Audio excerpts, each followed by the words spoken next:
આંતરરાષ્ટ્રીય માતૃભાષા દિવસ નિમિત્તે સિંધી સમાજ દ્વારા સિંધી કવિ સંમેલનનું આયોજન કરવામાં આવ્યું। 21 ફેબ્રુઆરીને આંતરરાષ્ટ્રીય માતૃભાષા દિવસ તરીકે ઉજવણી કરવામાં આવે છે। ખાસ કરીને આપણે ભારત દેશની વાત કરીએ તો ભારત દેશમાં વસતા લોકો અલગ અલગ ધર્મના અને અલગ અલગ જાતિના અલગ અલગ ભાષાનો ઉપયોગ કરે છે।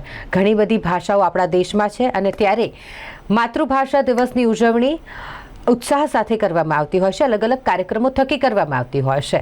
तेना ज भागरूपे वडोदरा शहेरमां पण सिंधी समाज द्वारा ज्यारे मातृभाषा दिवसनी उजवणी चाली रही होय ते ज अंतर्गत तेमना द्वारा सिंधी भाषाने लईने सिंधी कवि संमेलनનું आयोजन કરવામાં આવ્યું।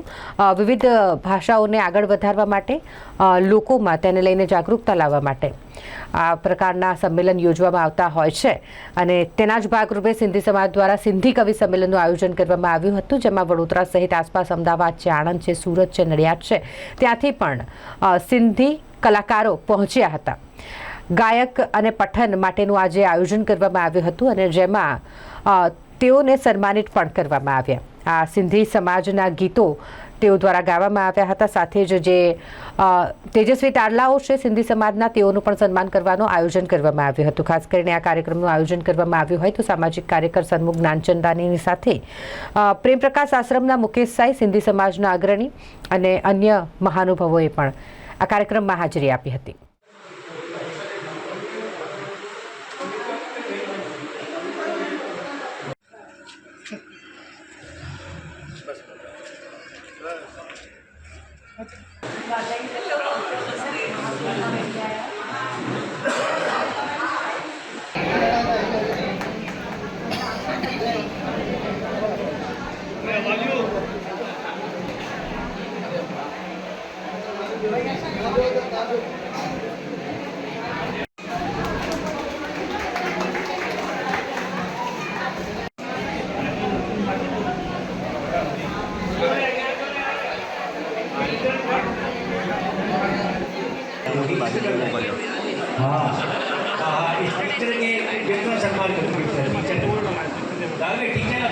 जोरदार तालियों से आयो लाल सबई चौ झूले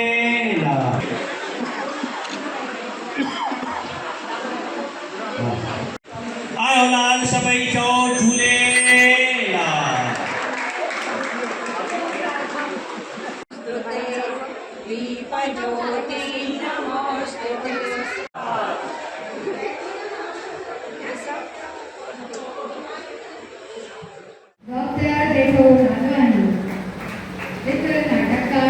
लोक साहित्य अभ्यासू कलाकार हिदायतकार अखबारनी स्टाइलिंगदान हिंदी सिंधी गुजराती में कुल हिननि जा 80 किताब शाये थी चुका आहिनि।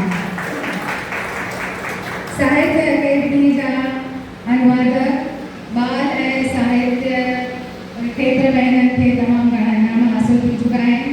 NCBCL में बि अॻूणा डायरेक्टर तौरु हिननि जो सेवाऊं मिलियल आहे। जोरदार तालियों से स्वागत करना डॉक्टर